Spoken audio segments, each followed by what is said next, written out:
Hello, my name is Jordan Call, and this is my Module 5, Understanding My Community, the Turner USD 202 School District. So the customs and traditions, Turner is a small community that's located inside Kansas City, Kansas. So Turner itself is not a city. It's located within Kansas City, Kansas. However, we have our own school district, which is Turner USD 202. We are not part of the USD 500. Our community is known for strong relationships. The families who live here often have lived here their whole lives, and it's a generation type of thing. And my family actually lives mostly in Turner and has always lived in Turner. It's a rapidly growing community, and we're seeing that within our schools. And we're going to need to do something about another building or adding on or something because our schools are very crowded at the moment. It's also a blue-collar working community. One thing that Turner's known for is the Turner Days Parade and Fair. This is a huge event in the community. It's a carnival, it's a parade. The whole community really looks forward to this event. And even people who do not live in Turner anymore come back for this event. The community as a whole has difficult with change in regards to like the schools. Now that our school has gone to more technology driven education and one-to-one iPads, paperless, we had quite a bit of frustration in the community with it. Our community is more old school, but now that we've been doing it for a couple of years, I think it's becoming more accepted. Our community is also considered more liberal. Population characteristics, education level, 81%. Our high school grads are higher, 10% have a bachelor's degree or higher. The median age in the community is 33. 61% of the population is between 18 and 65. 28% is under 18 years old, and only 11 is older than 65 years old. This was kind of surprising to me. I thought there would be a little bit larger population over 65. So I was kind of surprised to see the stats on that. Sex, slightly female heavy at 52%, and with male being 48%. Like I said before, it's a blue collar working community. There's high poverty in the area. A lot of families need assistance in order to live every day. The median household income is $47,000. It's 61% white, 24% Hispanic, and 11% Black. And we see this in the schools as well. We have a huge Hispanic population that's Spanish speaking that we have to make sure that we accommodate. Communication channels, a big one is the Turner Today magazine. That's how we give information about the schools to the public. And you can see an example of one of the pages right there on the picture.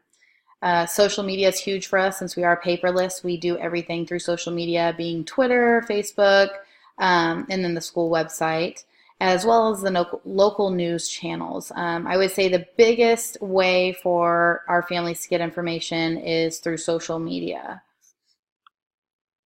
Community groups. A big group in our community is the Turner Rec Center, which you see pictured there.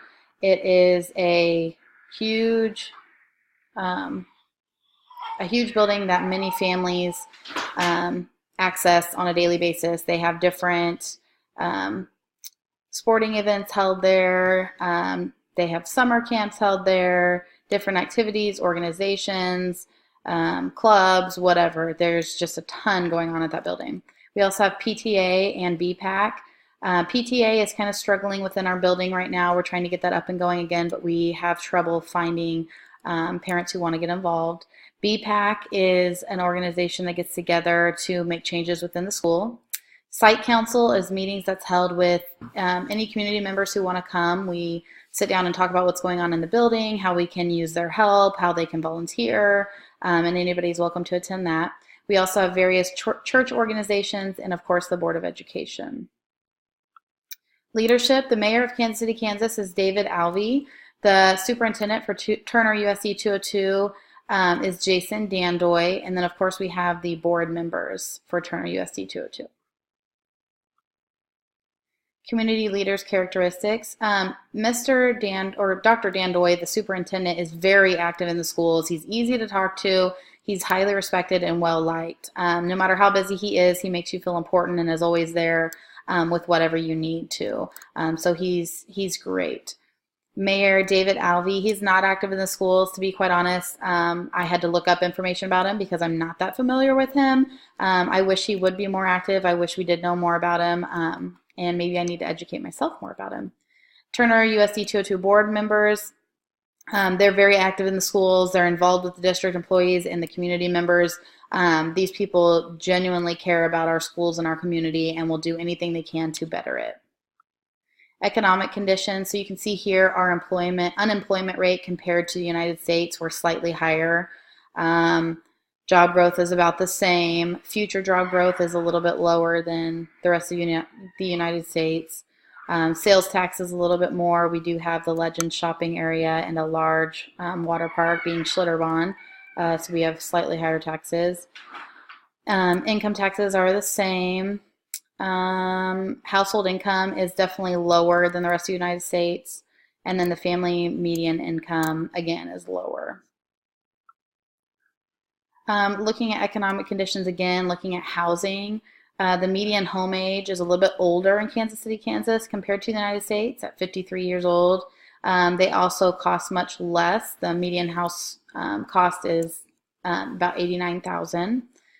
And then you can see a little bit more information there about the housing. Homes owned is only 50%, so we have a large population that rents in our area. We also have Section 8 housing where a lot of our students come from.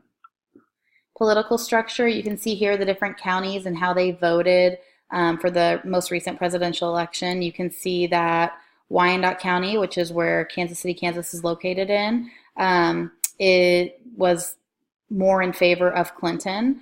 And then you can see the other counties favored Trump. So like I mentioned before, we're a more liberal community.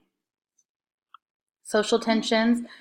We do have high crime rate in Kansas City, Kansas and the Turner area. We do have gang activity that unfortunately we see affecting our lives of our students. And we are a trauma sensitive school. We're trained in being trauma sensitive and how to handle kids who've been through trauma and what to look out for. So you can see here some of our crime ratings.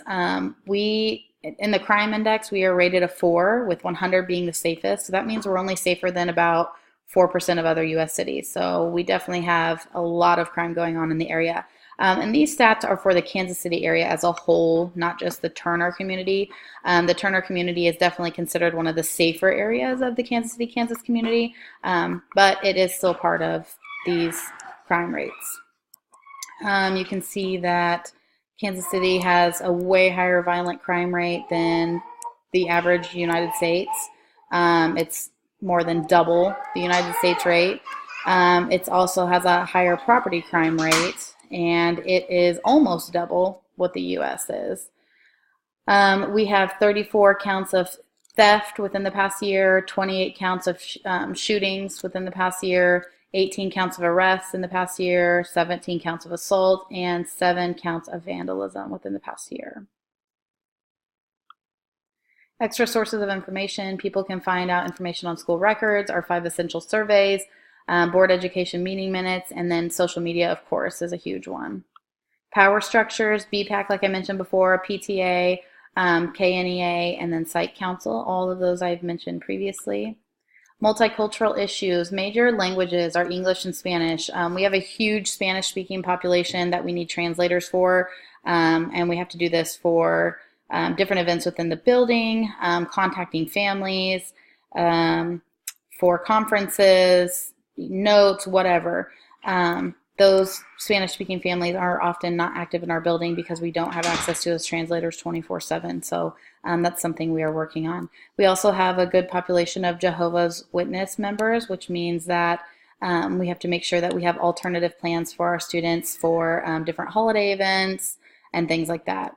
Also, I mentioned that we were trauma sensitive. We are trained in this area because we have a lot of kids who come from traumatic situations, and it appears that they're acting out when really it's like a cry for help. So we're trained in that.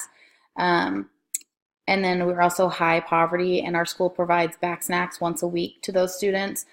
Basically, once a week they take home a backpack filled with food. And instead of just handing them a backpack filled with food, they get to go to the counselor's office, and it's almost like a grocery store. They have everything laid out, and the kids get to pick their stuff. And so that's something we do weekly. Measuring public opinion and surveys. As mentioned before, we do a 5 essentials survey, and that survey is given to parents, staff, and students. It's anonymous, and it just asks about anything and everything about our school. We give it twice a year, and we use this information to better our school and make goals and things like that. The Board of Education meetings are open to the public, and then also site council meetings are open to the public as well. Thank you.